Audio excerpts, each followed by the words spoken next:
The rise of the communist party of China. China के बारे में जब अपन पढ़ रहे हैं इस थीम में, तो हमें चाइना में एक चीज़ ये भी देखने को मिलती है कि किस प्रकार से वहाँ पे जो रिपब्लिकन के बाद जिस प्रकार से वहाँ पे कम्युनिस्ट पार्टी डेवलप मतलब उधर राइज हुई है, तो वो किस प्रकार से उसने वहाँ पे सत्ता का हस्तांतरण उसके हाथों में, और किस प्रकार से वो आगे चाइना को मतलब उसने नए सिरे तक पहुँचाने का जिम्मा खुद उठाया है।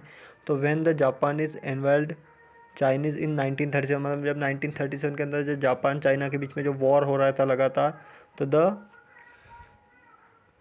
The Kuomintang retreated the long and the exhausting wars weakened China. मतलब उसने क्या करा कि चाइना को मतलब जो लगातार वॉर हो रहा था उसमें वो लोग थक गए थे, परेशान हो गए थे।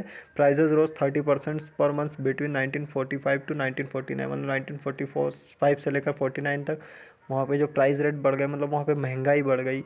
और इन सारी चीज़ों की वजह से जो वहाँ के जो ऑर्डिनरी पीपल्स हैं, मतलब वहाँ के जो लोकल पीपल्स थे, गरीब पीपल्स है जो मतलब गाँव में रहते थे, तो वो लोग क्या है कि उन्होंने दो तरीके की चीज़ों को फॉलो करा फेस किया इसके बाद। एक तो इकोलॉजिकल इकोनॉमिक उनको नुकसान हुआ, इसके अलावा उनका सोशल इकोनॉमिक नुकसान हुआ, और साथ ही साथ जो डिफॉरेस्टेशन हुआ, फ्लड्स हुआ, उसकी वजह से उनको एक इकोसिस्टम भी बिगड़ गया। तो ये बहुत सारी चीज़ों का उन्होंने सामना करा। तो जिसके बाद क्या होता है कि the CCP had been founded in 1920, मतलब एक जो चाइनीज़ कम्युनिस्ट पार्टी जो थी उसको 1921 में उसका निर्माण किया गया था कि जो रशियन रिवॉल्यूशंस हुए थे उससे वो प्रेरित हुए थे, और उसके बाद ही उसको डेवलप किया गया था कि जिस प्रकार से रशियन रिवॉल्यूशनरी जिस प्रकार से डेवलप हुई है और वो सक्सेस हुई है, तो सक्सेस को फॉलो करते हुए इन्होंने भी इस चीज़ को फॉलो किया और CCP को फाउंड किया। तो इस प्रकार से नई पार्टी जो आ गई है CCP, मतलब communist party, Chinese communist party, इसने किस प्रकार से रिपब्लिकन जो चाइना जो सिस्टम था उसको पूरा बदल दिया, और एक कम्युनिस्ट पार्टी जो है वो चाइना में डेवलप हो गई, और उसने सत्ता अपने हाथ में लेके नए मतलब उसके बाद चाइना को इन्होंने एक नए सिरे से आगे बढ़ाने की कोशिश की। स्टेबलाइजिंग द न्यू डेमोक्रेसी, जो कि 1949 से लेकर 65 तक मानी जाती है कि किस प्रकार 49 में एक नई डेमोक्रेटिक सिस्टम स्टेबलाइज हुआ। The People's Republic of China government was stabilize in 1949। It was based on the principle of the new democracy, मतलब एक नई डेमोक्रेसी के बेस पे इसको स्टेबलाइज किया गया था। An alliance of all social classes unlike the dictatorship of the proletariat that the Soviet Union said it has stabilized. Critical area of the economy were put under government control, and private enterprise and private ownership of land were gradually ended. मतलब जिस प्रकार से उन्होंने ये चीज़ें लेके आए थे कि जो गवर्नमेंट रहेगी वो किस प्रकार से इन चीज़ों को अपने हाथ में लेगी, और ये जो मतलब सत्ता का जो अधिकार है वो जनता के हाथ में रहेगा, गवर्नमेंट के हाथ में रहेगा। ये जो प्राइवेट सेक्टर्स जो थे इनके हाथ में बिल्कुल भी नहीं रहेगा। इस बेस पे इन्होंने इसको स्टेबलाइज किया था, जिसको न्यू डेमोक्रेसी के नाम से ये लेके आए थे।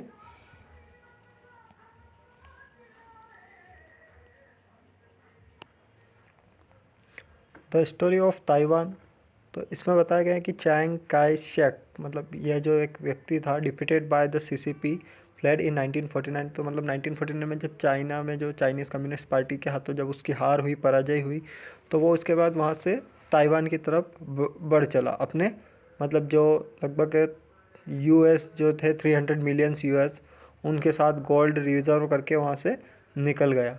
और इतना सारा ट्रेजर लेके जब वो ताइवान गया तो and stabilize the Republic of China, और वहाँ पे एक रिपब्लिकन ऑफ चाइना के नाम से वहाँ पे एक सत्ता उसने शुरू करी, और उस चीज़ को उन्होंने वहाँ पे लागू करा। Taiwan had been a Japanese colony since the Chinese ceded in after the 1894-95 war with Japan. मतलब जब 94-95 में 1894-95 में जब जापान चाइना का वॉर हुआ, तो उसके बाद वो चाइना का जो हिस्सा था वो मतलब ताइवान का हिस्सा जो था वो जापान के अंडर में था, और ताइवान में जाके जब उसने वो अपनी रिपब्लिक ऑफ चाइना वहाँ पे स्टेबलाइज करी, तो वो उसके थ्रू जापान से जुड़ गया। The Cairo declared 1943 and the Potsdam proclamations 1949 restored sovereignty to China.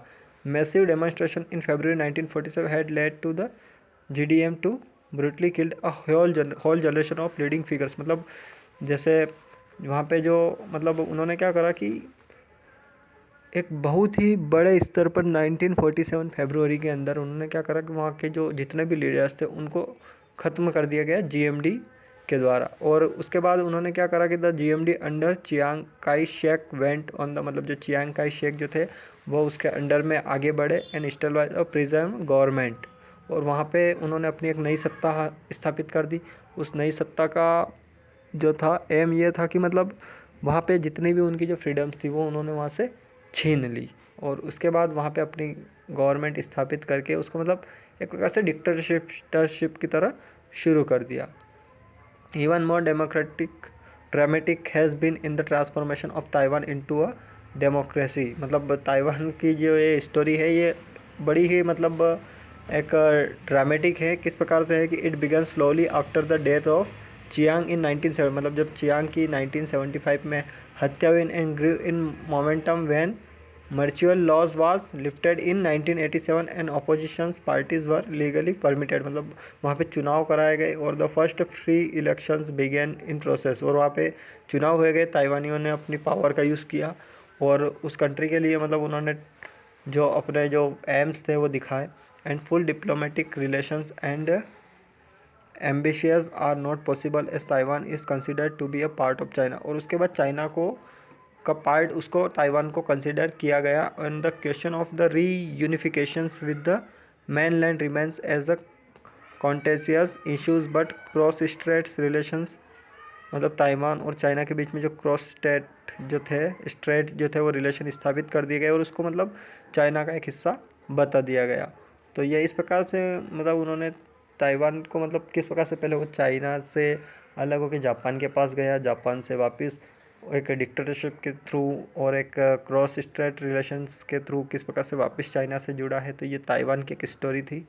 अब टू रोड्स टू मॉडर्नाइजेशन, मतलब मॉडर्नाइजेशन की तरफ बढ़ने के लिए दो प्रकार के रास्ते आपको मिलेंगे। पहला है कि industrial societies far from becoming like each other have found their on fares to becoming modern. मतलब एक तो इंडस्ट्रियलाइजेशन है कि आप सोसाइटी में इंडस्ट्रियलाइजेशन करिए और वो आपको एक नींव के देंगे किस प्रकार आप मॉडर्नाइजेशन की तरफ बढ़ सकते हो। The historians of Japan and China shows how different historians condition led them on widely divergent paths to building independent and modern nations. Japan was successful in retaining its independence and using traditional skills and practice in new ways. However, its allied drive modernization's generation and aggressive nationalism. Japan's programs of modernization was carried out in a environmental dominated by western imperial power. मतलब इन्होंने कहा कि किस प्रकार से industrialisation को अपना कि जापान ने अपना मॉडर्नाइजेशन दिखाया, मॉडर्नाइजेशन की तरफ बढ़ा। तो अगर आप इसका जस्ट अपोजिट देखोगे the Chinese path to modernization was very different. तो चाइना का जो मॉडर्नाइजेशन का पैथ था वो इससे पूरा अलग था। Foreign imperialism both western and Japanese combined with a hesitant and unsure king dynasties to weaken government control and set the stage for a breakdown of political and social order। मतलब किस प्रकार से ये जो मॉडर्नाइजेशन के through जो बाहर की चीज़ें उनके साथ जुड़ी तो उन्होंने उसको ब्रेक कर दिया पूरा, पॉलिटिकल और सोशली उनको एक मतलब उनका सिस्टम ही स्ट्रक्चर ही पूरा ब्रेक कर दिया। तो ये दो अलग अलग पेस थे कि दो अलग अलग कंट्रियों ने अलग अलग रास्ते से मॉडर्नाइजेशन को अपनाया, दोनों ने उन चीज़ों को अपनाया और उसके बाद दोनों ने मॉडर्नाइजेशन की तरफ बढ़े, मॉडर्नाइजेशन को हासिल भी करा। बट उसके बीच किस प्रकार का डिफरेंस दोनों कंट्रियों के पैथ्स में रहा है। तो यही हमारा एक चैप्टर था कि पैथ्स टू मॉडर्नाइजेशन, कि किस प्रकार से मॉडर्नाइजेशन जो है एक मतलब उसके क्या क्या पैथ्स हो सकते हैं और किस प्रकार से इन कंट्रियों ने उन पैथ्स को अपनाया है।